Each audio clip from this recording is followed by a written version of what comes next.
Oke,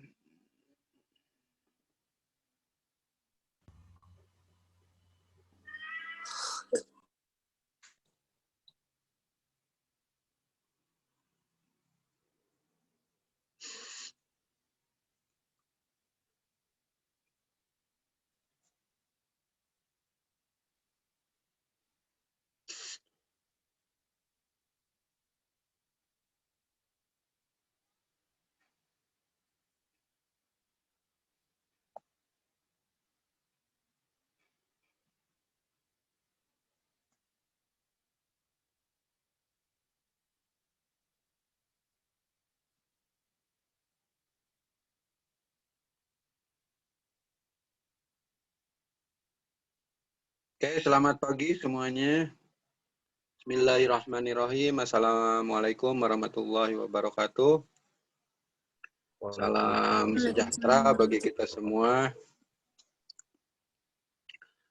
Mulai kelas, silahkan untuk ngisi absen dulu ya.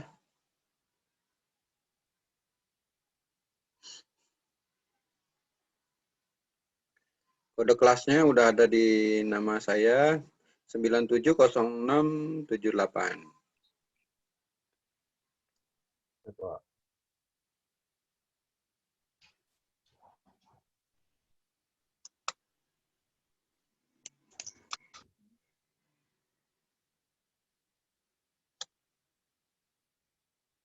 Oke, udah bisa ya ngisi absennya?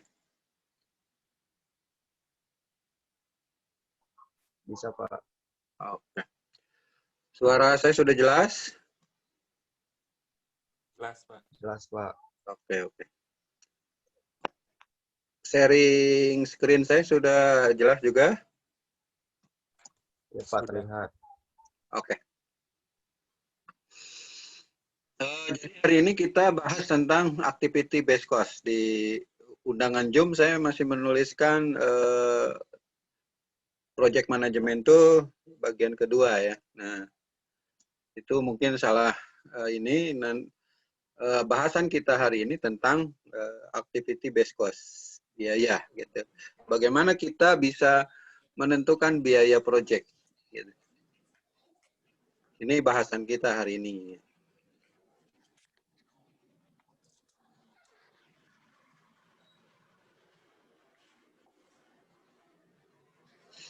Oke, masih ada yang datang juga. Silakan untuk langsung isi absen ya.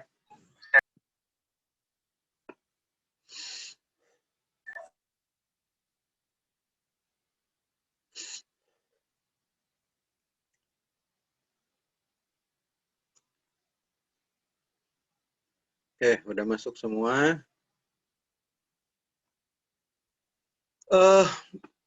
Biaya proyek adalah sesuatu hal yang sangat menentukan sekali di dalam proses kita menjalankan proyek gitu ya. Jadi proyek tanpa adanya sponsor juga tidak akan berjalan dengan baik. Kecuali itu dilaksanakan untuk kepentingan sendiri, untuk kebutuhan sendiri gitu ya. Nah, kalimat sendirinya boleh itu pribadi atau juga boleh perusahaan. Tapi pada dasarnya sebuah proyek itu berjalan ya berarti pasti ada tujuan yang harus dicapai dengan biaya yang harus dikeluarkan. Nah, biayanya pasti tidak sedikit karena kita menganut proses yang ada di dalam proyek itu adalah pekerjaan non reguler, pekerjaan yang bukan keseharian kita. Maka proses pembayaran terhadap SDM yang terkait dengan proyek pasti itu ada di luar dari pasti berbeda dengan yang biasa mendapat gaji harian misal atau bulanan gitu ya. Prinsipnya itu bahwa setiap proyek harus ada dana untuk menjalankan proyek tersebut. Gitu ya. Karena pasti meng-hire orang-orang yang expert di bidang itu, ahli di bidang itu, atau berpengalaman di bidang itu. Gitu. Nah, jadi oleh sebab itu, ini kita perlu menghitung dulu, gitu, menghitung biaya proyek itu kira-kira berapa, gitu ya. Secara umum bahwa biaya proyek itu terkait dari beberapa macam. Gitu.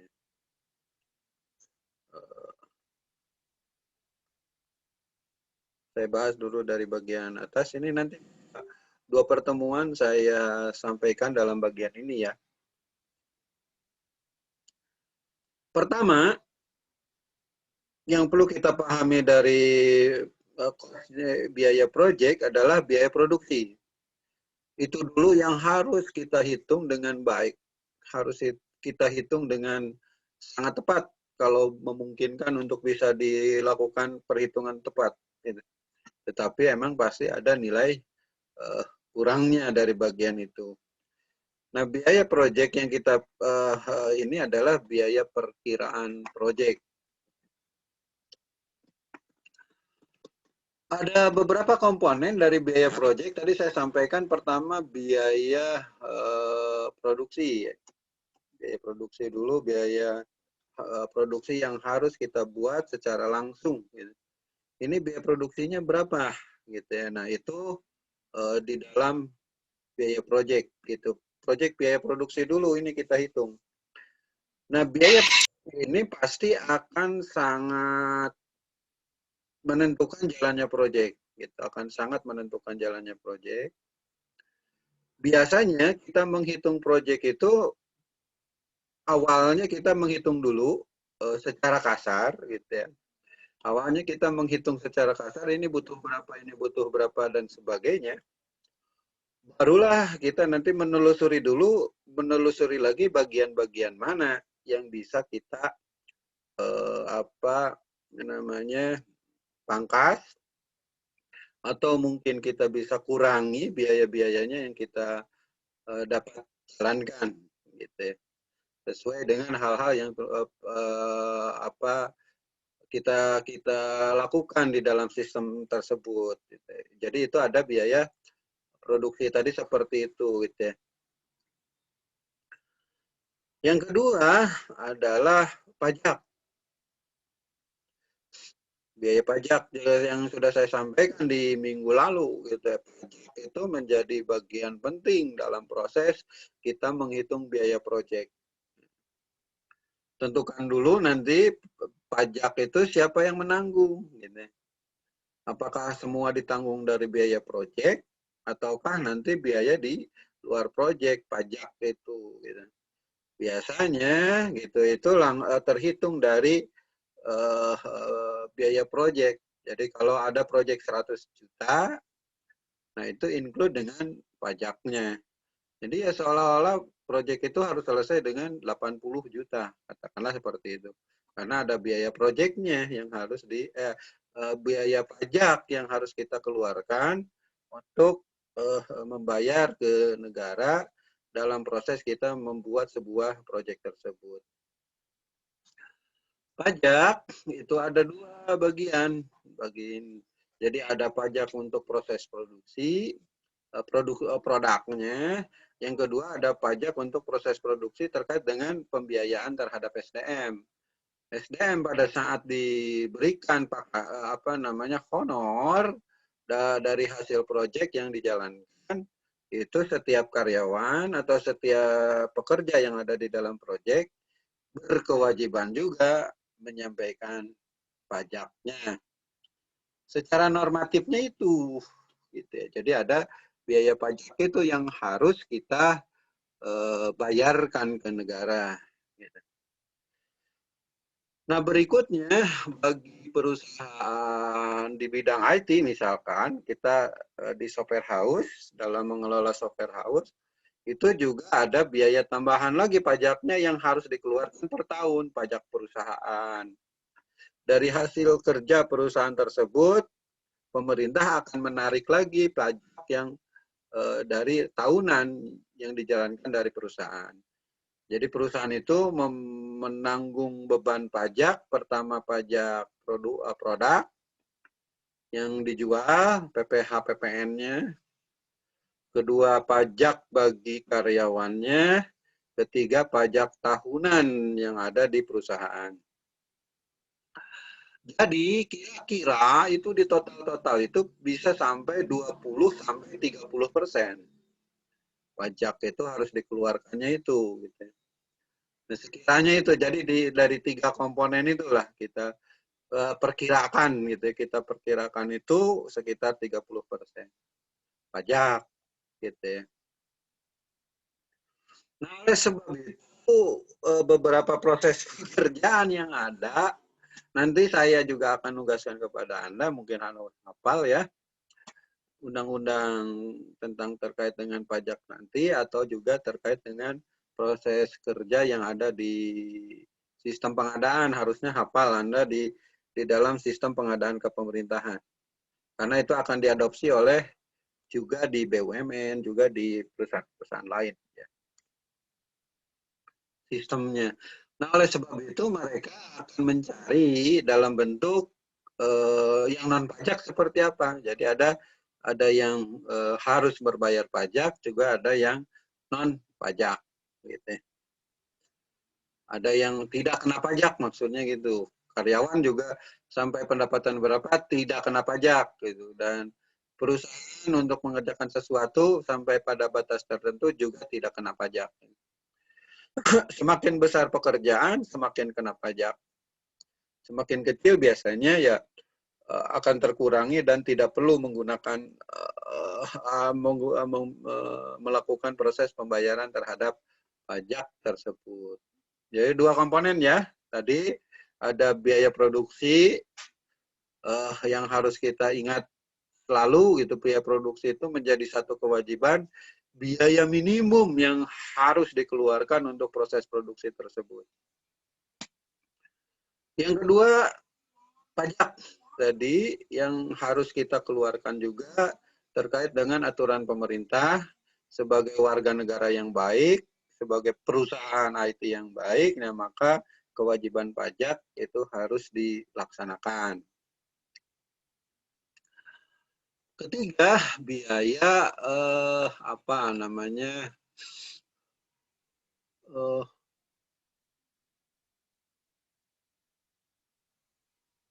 lain-lain lah kita sebutnya, mungkin biaya lain-lain gitu. Nah, biaya lain-lain itu cabangnya banyak gitu, biaya lain-lain itu gitu. Biaya lain-lain juga bisa besar. Tadi pajak antara 20 sampai 30, biaya lain-lain juga bisa sampai seperti itu gitu ya. Biaya lain-lain dalam proses kita menghitung dari biaya biaya biaya keseluruhan dari proyek yang kita jalankan gitu ya. Misalkan biaya lain-lain ya, apa namanya, fee marketing itu biaya lain-lain, fee marketing. Kita mendapatkan proyek dari seseorang, nah tentunya kita harus juga memberikan fee terhadap orang yang memberikan proyek. Nah, jika pemberi pekerjaan itu banyak, maksud banyak itu adalah dari si A turun ke si B, dari si B turun ke si C, dari si C turun ke D, dari D baru ke kita. Nah, itu kan pasti akan masing-masing akan mengambil. Pasti akan mengambil gitu ya. Nah, itu masuk biaya lain-lain itu. Kita nggak tahu si A dapat berapa, si B dapat berapa, si C dapat berapa, tapi kita mendapat dari si D. Nah, si D ini harus kita berikan apa namanya uang tadi gitu ya, salah satu bagiannya. Nah, belum lagi biaya-biaya lain yang tidak terduga, misalkan biaya entertainment, gitu ya, biaya entertainment. Biaya entertainment itu prinsipnya adalah biaya mungkin yang bisa kita buat untuk memberikan, misalkan ya, ada kewajiban menyelenggarakan rapat di dalam perusahaan. Salah satunya itu masuk ke dalam bidang entertainment. Nah, di perusahaan itu tidak disiapkan biaya makan minum untuk rapatnya. Nah, maka itu akan dibebankan kepada biaya proyek. Itu sering juga seperti itu dilakukan. Bukan hal apa ya, itu sudah rasanya sudah hal umum yang terjadi bahwa si pemilik proyek harus membiayai beberapa rapat. Itu kan sering disebutnya biaya tadi gitu ya, biaya entertain gitu untuk melakukan proses rapat. Di dalam rapat kita ada kebutuhan tertentu gitu, di dalam rapat beda kebutuhan tertentu. Bisa proses mengambil data, bisa proses pembentukan kesepahaman, bisa proses untuk apa namanya ya, persetujuan dan sebagainya gitu. Nah, makanya itu sering juga dideskripsikan sebagai sebuah biaya entertain. Nah, jadi kalau kita lihat tadi ada biaya produksi, ada biaya pajak, kemudian ada biaya lain-lain, bisa jadi itu ada masing-masing porsi 30%, 40%, 50%. Nah, oleh sebab itu lebih banyak orang menghitung antara 60 dengan 40. Nah, terserah itu bulak-balik 40 60-nya, apakah 60 biaya, 60% biaya produksi ataukah 40% biaya non produksi. Ataukah biaya produksi 40%, biaya non produksi bisa sampai 60% gitu ya. Kadang-kadang seperti itu. Itu termasuk di dalam biaya proyek ya. Nah, saya sampaikan sebagai bagian dari proses saya melihat, saya mendengar, saya memahami dari cara kerja yang ada di dalam proyek gitu ya. Ya tentunya ada juga yang emang biaya produksi dengan biaya pajak aja, lain-lainnya sudah tidak ada gitu ya. Lain-lainnya sudah tidak ada. Yang penting dalam bagian itu ya penting kita adalah untuk menghitung tadi biaya produksi dan biaya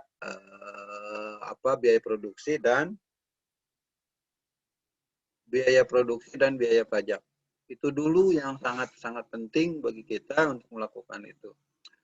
Biaya entertain, biaya apa tadi fee marketing, biaya mungkin saja nanti ada biaya iklan dan sebagainya juga bisa memungkinkan untuk kita jalankan itu gitu ya.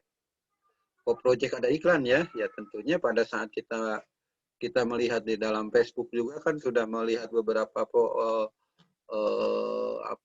promosi-promosi yang terkait dengan sebuah software gitu yang ada di ini. Nah, maka dengan proses seperti itu si apa namanya biaya iklan juga akan masuk dalam kaitan itu. Ya. Sampai bagian sini ada yang perlu didiskusikan, silakan. Itu biaya proyek ya.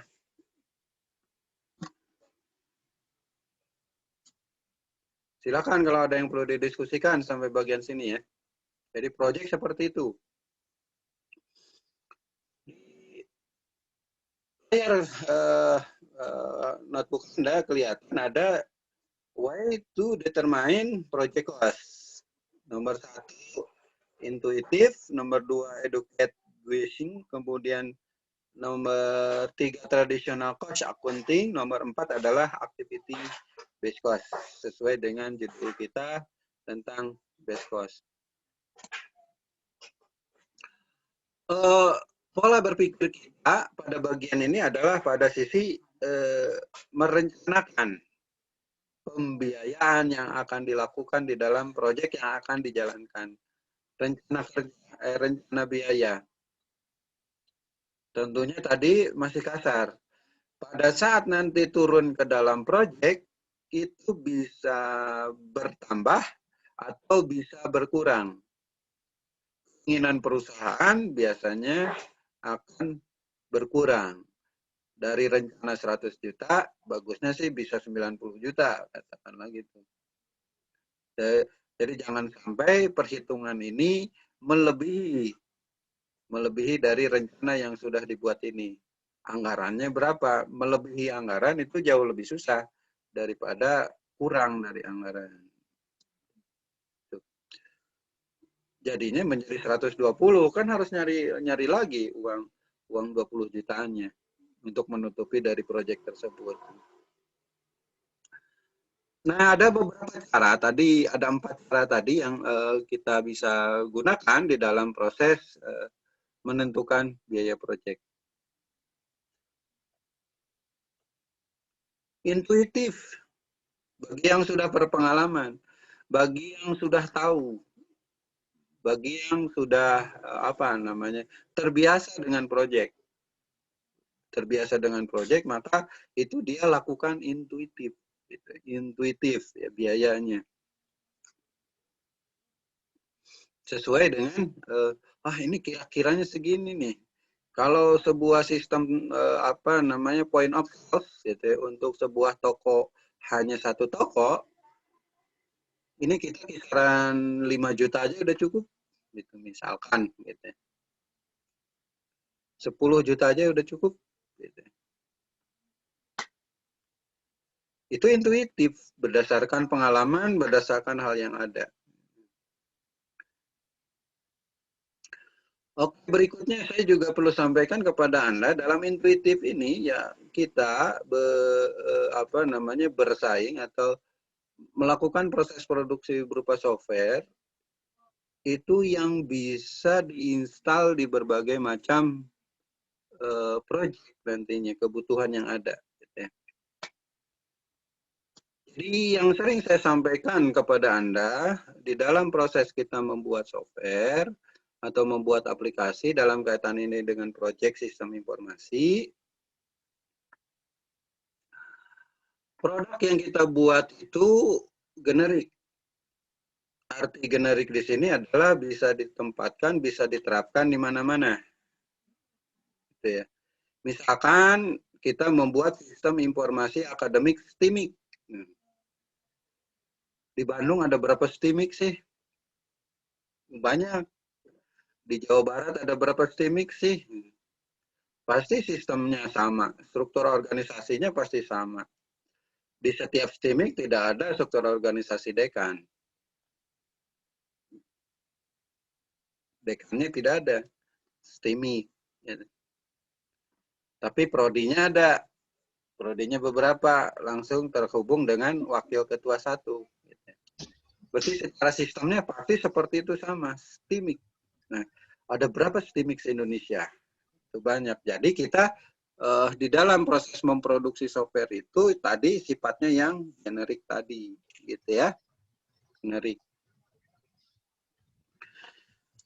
Generik itu bisa diimplementasikan pada berbagai macam kebutuhan, pada berbagai macam proyek yang bisa kita lakukan. Itu STIMIK-nya. Nah, saya dulu memandang bahwa kalau selama kita belum tahu gitu ya, belum tahu sistem dana pensiun. Sistem dana pensiun. Artinya ini perusahaannya hanya beberapa. Mungkin 1-2 waktu itu saya pikirnya gitu, dana pensiun. Tetapi ternyata setelah saya memasuki wilayah dana pensiun tadi, setiap BUMN itu punya dana pensiun. Jadi yang punya sistem dana pensiun itu ratusan. Dari perusahaan, dari negara, ada sistem pensiun dulu, kemudian ada BUMN, ada sistem pensiun, sistem informasi pensiun, kemudian juga ada perusahaan-perusahaan besar juga membuat sistem pensiun. Di luar dari kewajiban di dalam BPJS Ketenagakerjaan. Ternyata banyak sekali pensiun. Nah, jadi ya maksud saya itu bahwa produk kita di dalam software engineer itu perlu memperhatikan hal-hal seperti itu. Pasti di luaran sana akan banyak yang membutuhkan. Pasti banyak pekerjaan yang sejenis dalam bidang itu. Nah, oleh sebab itu pada sisi spesialisasi di software house itu juga mengerucut kepada satu proyek tertentu. satu pekerjaan tertentu di masing-masing software house. Di masing-masing software house-nya itu satu software house terkait dengan keuangan saja, software house terkait dengan syariah saja, software house terkait dengan perbankan saja, seperti halnya juga yang dilakukan oleh Pak Abdurrahman, dan Pak Abdurrahman kan perbankan juga pada sisi tertentu saja untuk softwarenya. Ada pada risk management misalkan ya, ada pada sisi fraud sistem gitu dan sebagainya, itu juga masih banyak yang lain. Pak Abdurrahman tidak menyentuh sistem perbankan dari sisi SDM. Misalkan, SDM perbankan seperti apa. Dan pada kenyataan memang masih banyak sisi-sisi produk yang ada di dalam software engineering tersebut. Gitu. Itu satu gitu ya. Yang perlu diperhatikan di dalam proyek itu satu, produknya generik. Dari hasil produk yang sifatnya generik tadi itu akan sangat terkait dengan biaya proyek. Akan sangat terkait dengan biaya proyek. Saya gambarkannya seperti ini. Biaya proyek untuk membangun software pertama kali, katakanlah 50 juta. Software pertama kali, software produk pertama itu 50 juta. Nah, untuk software yang sama, jenisnya sama, prosesnya sama, dan sebagainya, memakan biayanya untuk proses produksi berikutnya nggak mungkin sampai 50 juta lagi. Logikanya gitu ya. Proses produksi pertama kali kita harus menganalisis, mendesain, mengcoding, dan sebagainya. Ya. Sesuai dengan urutan pekerjaan di software engineering. Karena seperti itu ya, 50 juta ini proses produksinya. Nah, pada saat proses produksi kedua, analisisnya nggak terlalu panjang. Desainnya nggak terlalu panjang karena sudah ada sebelumnya. Tinggal mencocokkan dari beberapa yang ada.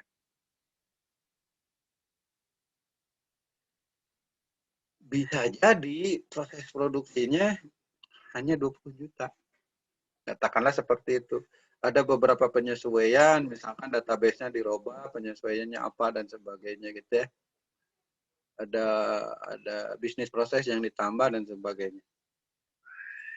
20 juta proses produksinya. Tadi kita membangun pertama adalah 50 juta, membangun kedua butuhnya 20 juta. Objeknya pasti sama tentang itu gitu, tentang suatu proses produksi. Nah, tetapi biaya produksinya berbeda karena kita ada dinamakan dengan reverse engineering-nya. Kita mengambil dari hal yang sudah kita punyai di proyek sebelumnya untuk masuk ke dalam proyek berikutnya. Itulah enaknya di dalam IT. Jadi sesuatu hal itu dari satu pekerjaan bisa dikopikan ke pekerjaan berikutnya, bisa digunakan ke pekerjaan berikutnya, bersesuaian dengan hal yang kita inginkan tadi. Nah, oleh sebab itu, di dalam setiap proses produksi, di dalam software engineering yang kita buat, itu nawaitunya selalu pada proses produksi untuk software yang sifatnya generik. Software yang sifatnya generik. Jadi bisa diimplementasikan di berbagai macam perusahaan. Sistem akuntansi gitu ya. Ya berarti bisa diimplementasikan di berbagai macam perusahaan. Sistem akademik STIMIK, ya mau di STIMIK Bandung, mau di STIMIK AMIK Bandung, mau di STIMIK LIKMI gitu, itu harusnya bisa diimplementasikan. Tuh.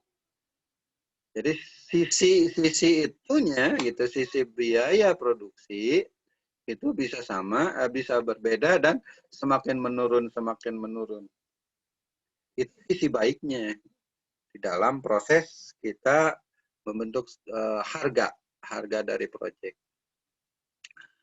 Nah, oleh sebab itu ada itu sisi baik di dalam proses produksi kita ya.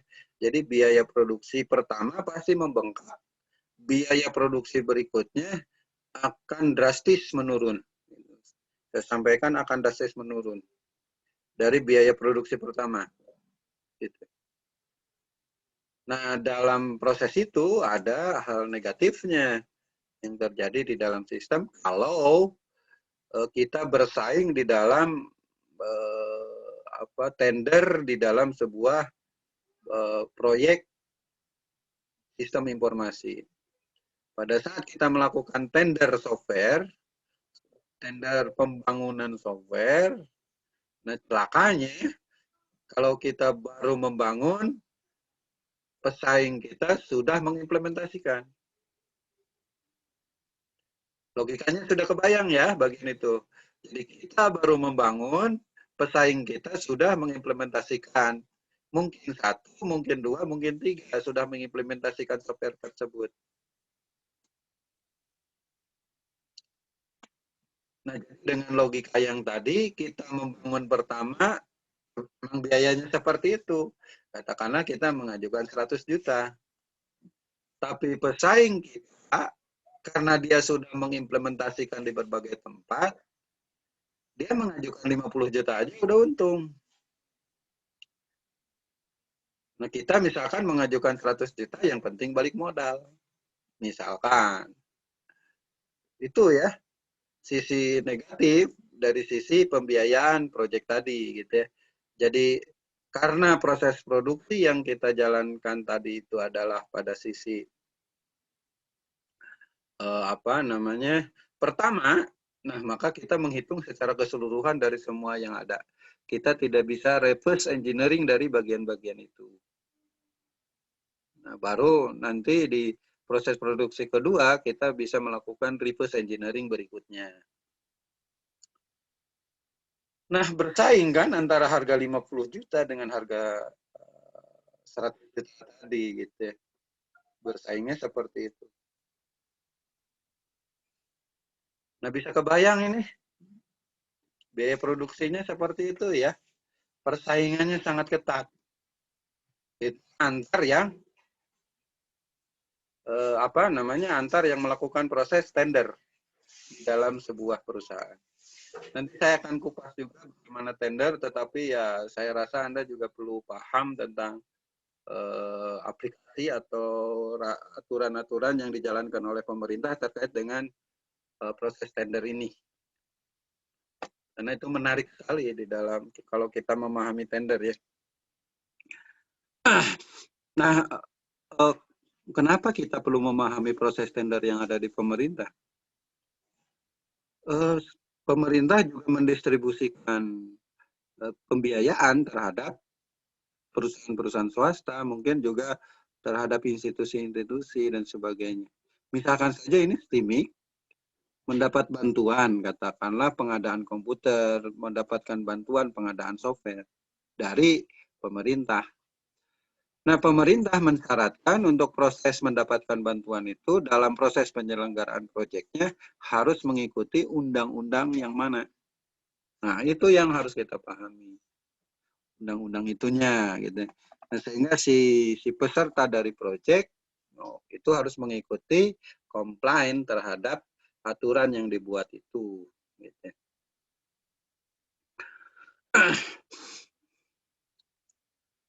Nah, dinamika keuangannya itu gitu. Jadi intuition yang saya sampaikan barusan itu apa tadi ya, bahwa bisa sangat berpengaruh dari satu bagian ke bagian lain. Sangat berpengaruh.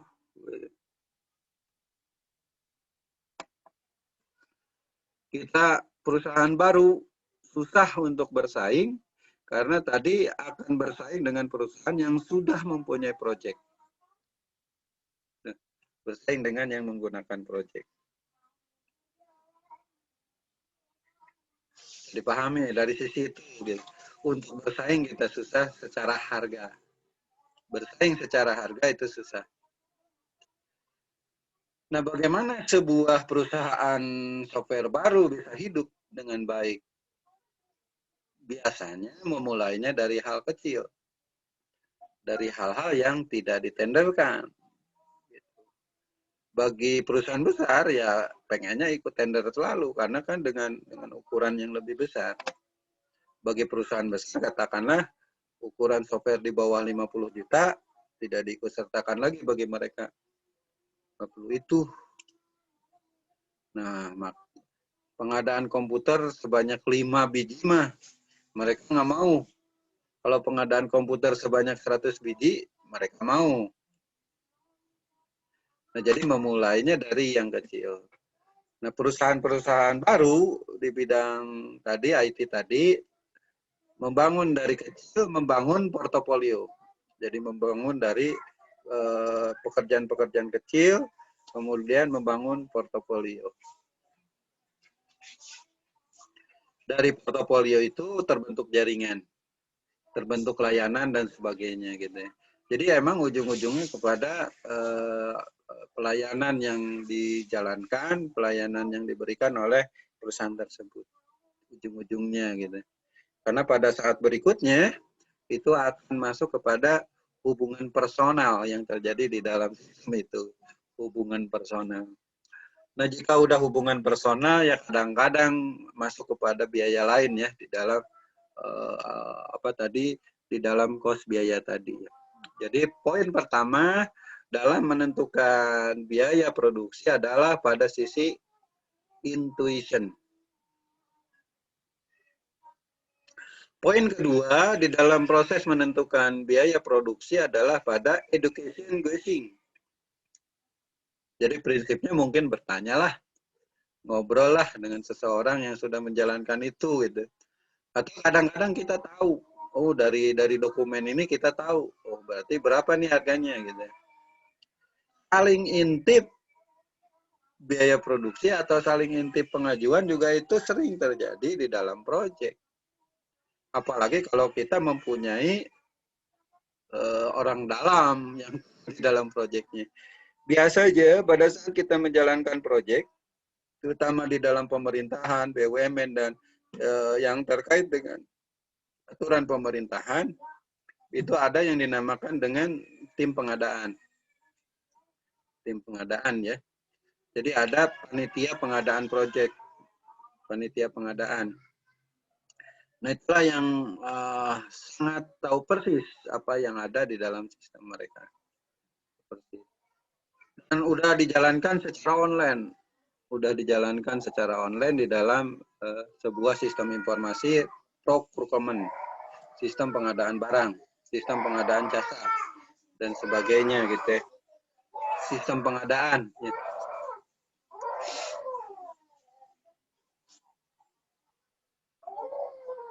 Kayak procurement yang harus diikuti oleh semua peserta peserta lelang atau semua peserta pengadaan tersebut. Jadi ada barang dan jasa. Iya, produk kita juga kan tentunya ada dua hal tadi. Produk kita berupa barang dan produk kita berupa jasa. Cara pandangnya gitu. Kita punya pekerjaan untuk pengadaan komputer gitu ya. Nah, itu pengadaan komputer. Pengadaan server dan sebagainya itu kan berupa barang. Sistem pengadaan barang. Tapi ada juga yang sistem pengadaan jasa gitu. Software termasuk dalam pengadaan jasa. Nah, lebih banyaknya dipandang sebagai sebuah jasa. Jasa pengadaan barang bukan menghasilkan sebuah produk. Padahal itu kita lihat juga sebagai sebuah produk software. Nah, tetapi dalam administrasi seperti itu ya juga ada bagian-bagian itu.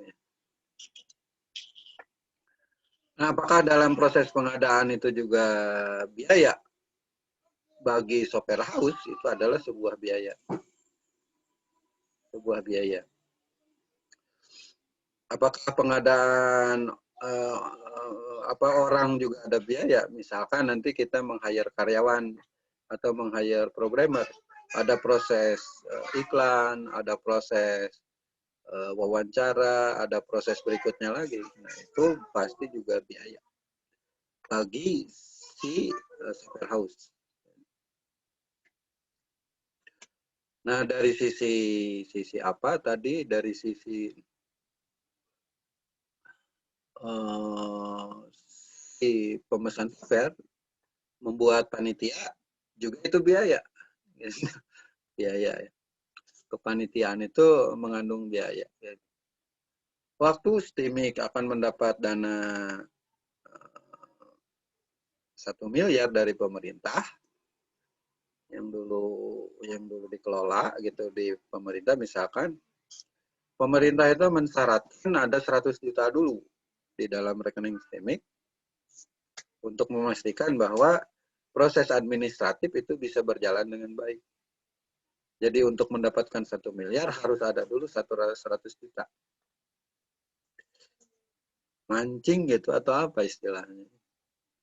Ayahulah 100 juta baru itu 1 miliarnya dikeluarin.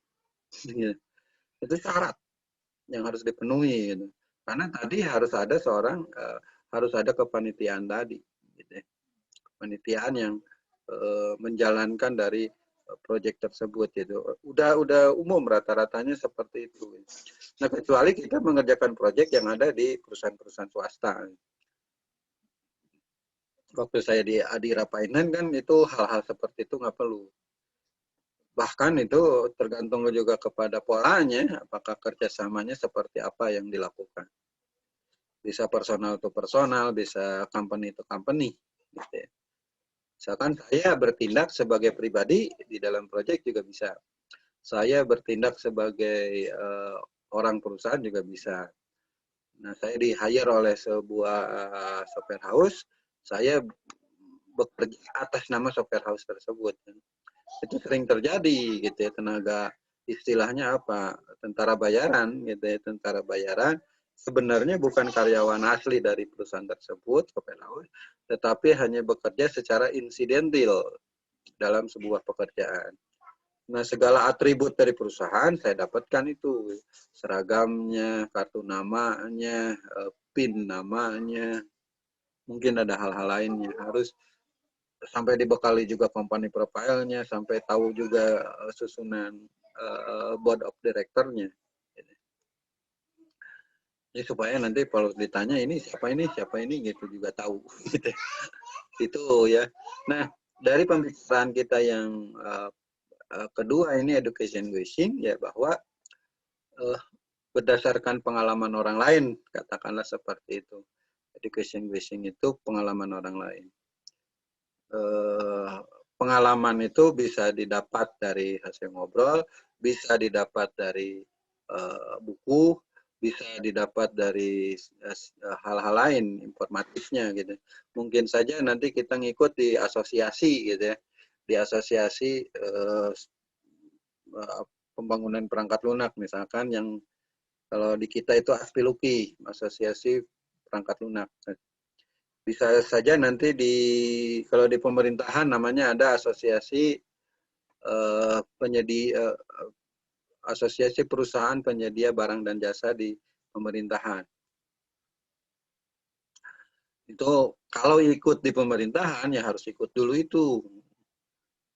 Rule-nya seperti itu, nggak tahu rule umum atau rule khusus atau ya rule yang tidak tertulis. Ya.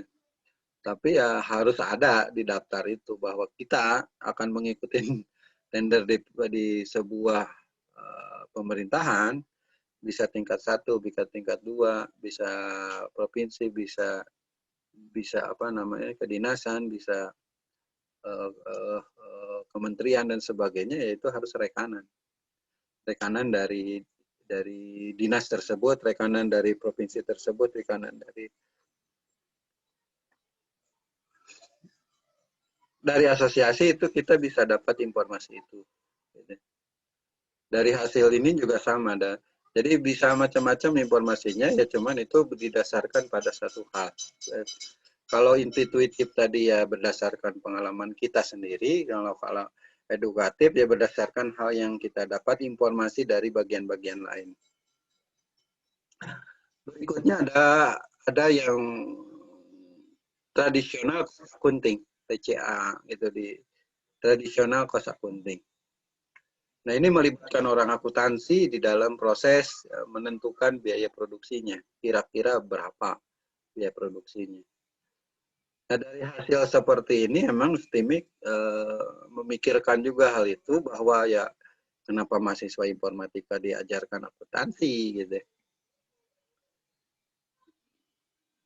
Karena pengennya STIMIK itu bisa memberikan pengetahuan kepada mahasiswanya dalam proses menentukan biaya proyek, dalam proses menentukan harga software, dalam proses menentukan biaya proses produksi, entah yang Anda lakukan sendiri atau perusahaan dan sebagainya, itu terhitung dengan bentuk akuntansi. Biaya-biaya umumnya apa sih gitu, supaya nanti tahu gitu ya, mana yang menjadi biaya-biaya yang harus dikeluarkan di dalam proses produksi tersebut gitu. Jadi mikirnya ini biaya admin, biaya apa, katakanlah biaya biaya analis, biaya programmer, biaya project manager, itu saja yang dihitung. Padahal masih banyak biaya-biaya yang lainnya yang harusnya juga terhitungkan dengan baik. Gitu. Pokoknya, nah, Anda di kurikulum STIMIK Bandung, Anda punya mata kuliah akuntansi, tujuannya adalah untuk bagaimana Anda bisa menentukan harga tadi. Salah satu bagiannya ya, tujuannya itu. Nah, selain juga membekali mahasiswa juga memahami dari sistem akuntansinya itu sendiri sehingga pada sisi ada proses akuntansi itu ada di setiap perusahaan. Jadi pada sisi nanti Anda bekerja di sebuah perusahaan bisa memberikan advice tertentu terhadap bidang akuntansinya gitu. Sesuai dengan kaidah yang tertulis di bidang akuntansi. Yang keempat adalah activity based costing, ABC ya, activity based costing yang merupakan dua hal tadi, traditional accounting dengan activity based costing adalah sebuah metode yang kita bisa gunakan untuk menentukan biaya produksi ya. Nah, TCA dengan ABC itu adalah untuk keseluruhan. Keseluruhan itu maksudnya tidak hanya pada sisi biaya proyek software engineering, tetapi juga pada arsitektur engineering, gitu, teknik sipil engineering, gitu, manufacturing engineering dan sebagainya itu sama. Pola kerjanya atau pola cara menghitungnya itu pada sisi bagian-bagian ini, gitu ya, sesuai dengan ini. Nah, cuma nanti ada kekhususan pada task manajemennya saja. Task manajerialnya, tugas-tugas yang harus dilaksanakannya gitu. Di civil engineering tasknya apa gitu ya. Kemudian di apa namanya tadi di software engineering tasknya apa saja. Gitu. Nah, yang belum terstruktur atau belum terstandarkan dengan baik itu emang di wilayah kita ini gitu ya di software engineering gitu. Kalau di civil engineering itu sudah sangat terstruktur, sudah sangat standar gitu. Mau pekerjaannya apa itu sudah ada gitu. Galian tanah di teknik sipil gitu ya. Itu sudah ada biayanya per meter perseginya, udah ada standarnya. Biaya pasang batako ada per meter perseginya ada biayanya. Plester ada, gitu. Semua ada gitu. Nah, di informatika ini kita belum ada hal-hal seperti itu. Membuat login berapa sih biayanya gitu. Membuat apa misalkan scanner barcode itu berapa sih gitu. Nggak jelas nanti sistemnya gitu. Bisa bisa cepat, bisa lambat. Cepat dan lambat tergantung kepada kemampuannya, kemampuan si pembuatnya. Kemampuan si pembuatnya cepat lambatnya. Bisa cepat juga dengan tools yang berbayar. Atau kita membangun sendiri tanpa tool berbayar. Pilihan-pilihannya seperti itu gitu. Nah, oleh sebab itu maka pembangunan software ini yang di dalam proyek-proyek itulah yang kadang-kadang harganya ajaib. Kadang-kadang harganya ajaib ya lihat dari luar ajaibnya, tetapi pada saat memasuki wilayahnya, oh ternyata lain. Gitu. Nah, ada software yang harganya 100.000 yang dijual di apa namanya di Gramedia, katakanlah software perpustakaan katakanlah 100.000. Tapi ada yang mengajukan sampai 100 juta software perpustakaan. Di Bank Indonesia prosesnya itu bisa sampai 100 juta. Disparasi harganya tinggi sekali antara 100.000 dengan 100 juta. Sama-sama sistem informasi perpustakaan. Nah, tentunya harus lihat ke dalamnya kan biayanya untuk apa saja, feature apa yang ada di dalam sistem perpustakaan tersebut gitu ya. Nah, activity based cost pada prinsipnya adalah menghitung segala biaya yang terkait secara langsung dengan proses itu. Nah, saya langsung dulu ke sini ya. Biaya langsung dan biaya tidak langsung atau biaya overhead-nya itu harus dihitung gitu secara keseluruhan menjadi komponen biaya project gitu. Nah, saya akan bahas itu di minggu depan lah gitu ya.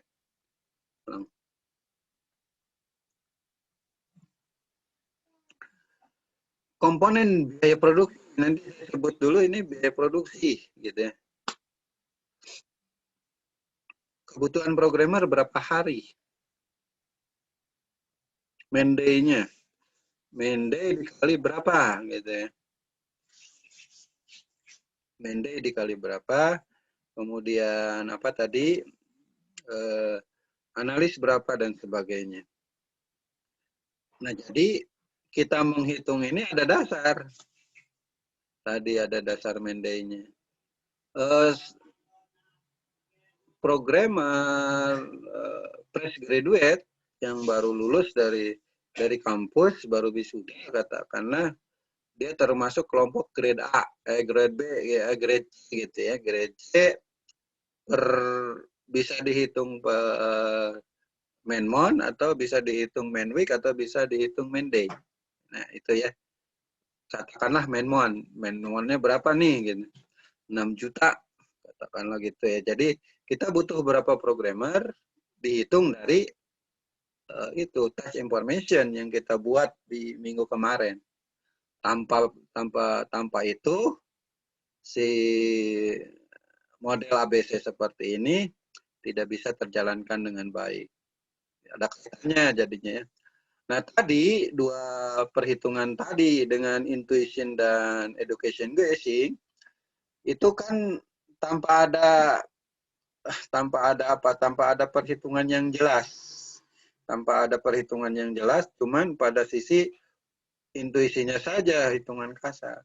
Tetapi yang kedua bagian bawah, traditional cost accounting dengan activity based cost, itu tuh harus berdasarkan kepada data.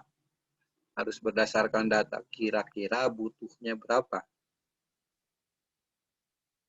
Kira-kira butuhnya berapa? Ini kita harus bisa menghitung ini dengan cepat. Harus bisa menghitung bagian-bagian ini itu dengan cepat. Maksudnya gimana? Gitu ya, bahwa pada saat kita mempunyai sebuah peluang untuk mengikuti proses tender, itu pasti ada dinamakan dengan dokumen ajuan tender yang dinamakan dengan TOR gitu. Salah satu bagiannya itu ada dokumen TOR, Term of Reference yang sudah disampaikan sebelumnya. Bahwa si perusahaan tersebut menginginkan ini dengan feature ini, dengan hal-hal yang harus ada di dalam bagian itu. Nah, maka dari dokumen tersebut, misalkan ini batas waktu pengiriman cuma 10 hari. Nah, dalam waktu 10 hari itu kita harus bisa menghitung kira-kira berapa biayanya. Yang masuk akal, yang apa tadi, yang mengikuti segala komponen biaya yang ada. Gitu.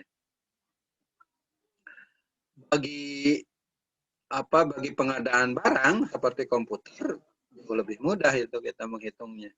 Tinggal nambahkan 20-30% untuk itu, dan memang itu sudah diakomodasi oleh oleh si perusahaan bahwa itu pasti harganya akan lebih dari harga di pasaran. 20-30% itu sudah pasti lebih dari pasaran. Itu sudah jelas si panitia pengadaan proyek juga sudah hafal bagian itu. Ya, untuk pengadaan barangnya pasti sudah sangat jelas. Referensinya gampang. Cuman tadi pada saat pengadaan jasa software, nah itu jauh lebih rumit. Karena tadi harus mendalami dari hal-hal yang ada tadi, gitu ya. Nah, kembali ke bagian ini.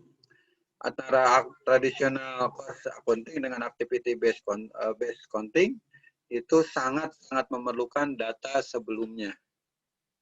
Sangat memerlukan data sebelumnya, yaitu berupa WBS, Work Breakdown Structure, yang di dalam masing-masing Work Breakdown Structure itu ada task information. Dari task information yang Anda punya kemarin, dari task information yang Anda punya kemarin tadi, informasi-informasinya akan digunakan dalam bagian ini. Waktunya kapan, jumlahnya berapa orang, dan sebagainya. Nah, kemarin disampaikan bahwa butuh programmer 2, katakanlah gitu ya. Nah, ini kan masih dalam tahap itu, tahap penjajakan. 2 programmernya itu harus seperti apa? Bisa dua-duanya ahli, bisa yang satu ahli, yang satu graduate, yang graduate misalkan seperti itu, gitu. Sesuai dengan nanti arahan dari pimpinan proyek yang ada direncanakannya. Nah, oleh karena itu 2 hal ini membutuhkan waktu. Jadi membutuhkan waktu ya, tradisional cost accounting membutuhkan waktu, activity based accounting membutuhkan waktu. Kalau mungkin kita menggunakan Excel atau kalau memungkinkan ya ada software khusus untuk melakukan proses perhitungan ini untuk biaya produksi. Nah, berikutnya kan tadi saya sampaikan ada pajak, ada biaya-biaya lainnya lagi gitu. Silakan sampai di sini ada yang perlu didiskusikan. Jadi jangan takut dengan proyeknya, ya proyek akan berjalan seperti itu gitu. Bagi Anda mahasiswa informatika, ikut dulu aja dalam sebuah proyek gitu. Ikutin arus proyek, Anda bekerja di proyek secara full gitu ya. Full itu maksudnya sepenuh hati gitu ya. Untuk belajar dulu. Nah, itu awal pasti fresh graduate itu pada sisi belajar. Belajar mengikuti proyek. Gitu, belajar mengikuti proyek ya.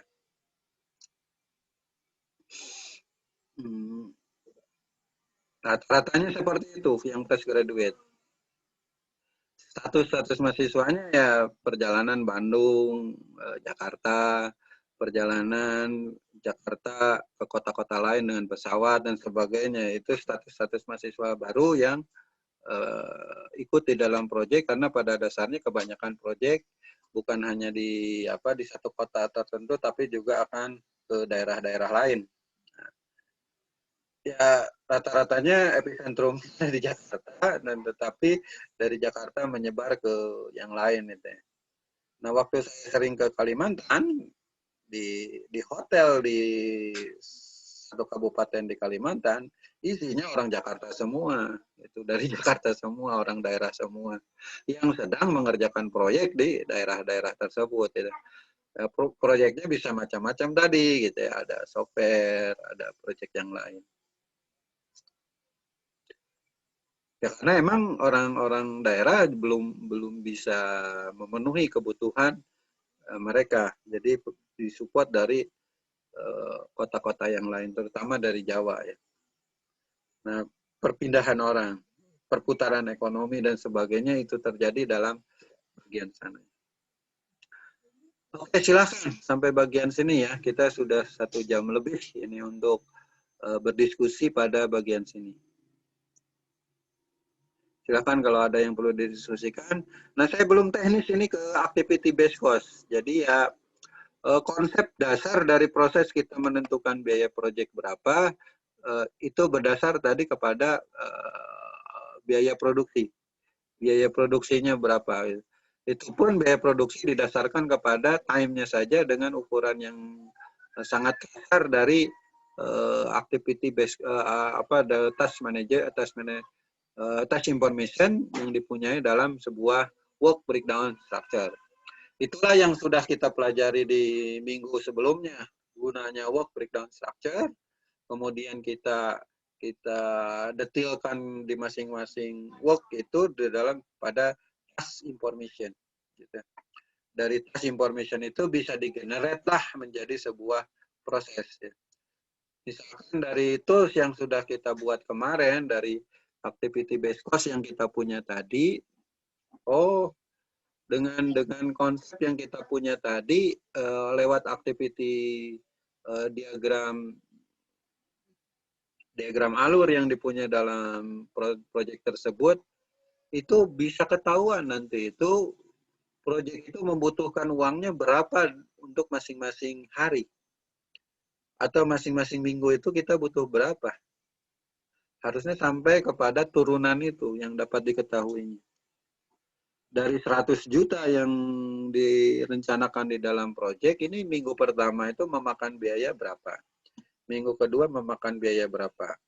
Harus disiapkan hari apa, harus disampaikan kepada pembelinya yang berhaknya kapan. Gitu. Itu ketahuan sampai bagian sana harusnya dengan menggunakan software manajemen project yang ada, nah itu bisa terselenggara dengan baik softwarenya itu gitu ya, sampai ada ke proses pencatatan keuangan.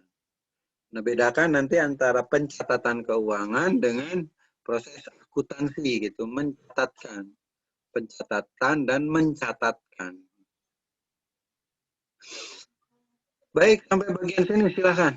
Ada yang didiskusikan? Masih hadir semua kan ya ini? Tadi ada 20 berapa orang yang hadir di dalam Zoom ini? 26 orang. Pak, Ya, silakan. mau nanya kode classroom-nya, Pak? Ada di nama saya atau enggak? Atau sudah tidak berjalan? Atau gimana? Kode Google Classroom, Pak? Kode Google Classroom. Lupa saya juga. Dan nanti saya cek dulu Google Classroom.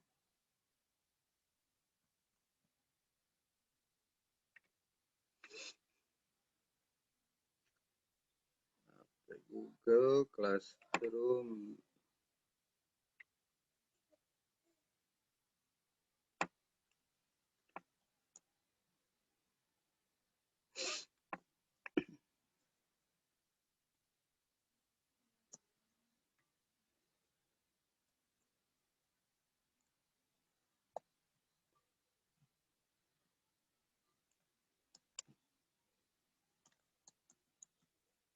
Kelas.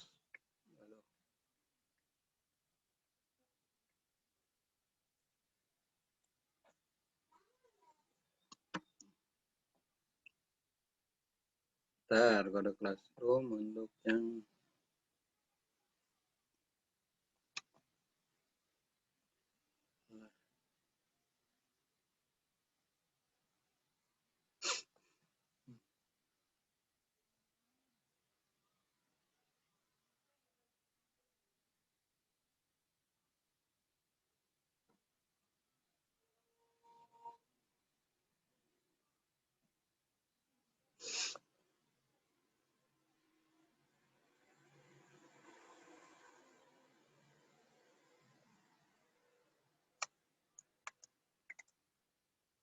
Google Classroom. Dapat ya.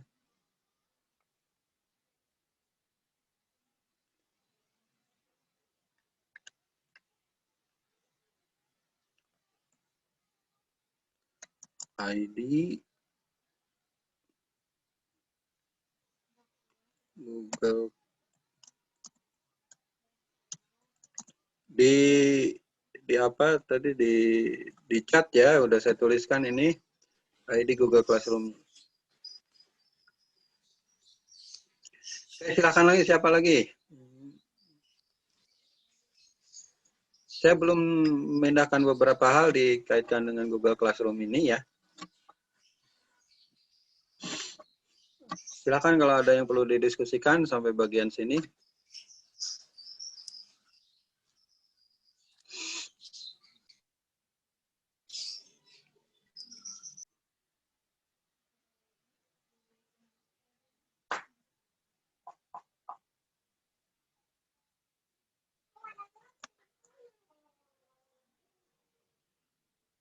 Oke, kita sudah minggu keempat, nanti di apa namanya, ya minggu ketujuh udah ujian lagi gitu ya. Ketujuh atau minggu ke-8 saya juga lupa. Berarti ada sekitar 3 minggu, 4 minggu, 3 minggu mungkin untuk UTS. Jadi ya kelihatannya ini sampai akhir semester juga kemungkinan ini masih online. Gitu. Melihat perkembangan yang ada. Gitu. Berikutnya juga kalau secara nasional kan vaksin juga baru diproduksi di awal tahun depan. Dari produksi baru ke distribusi. Baik ya, kalau tidak ada yang perlu kita diskusikan, saya cukupkan sekian dulu untuk kuliah hari ini. Terima kasih atas segala perhatian Anda. Assalamualaikum warahmatullahi wabarakatuh. Waalaikumsalam Waalaikumsalam warahmatullahi warahmatullahi wabarakatuh. Terima kasih, Pak.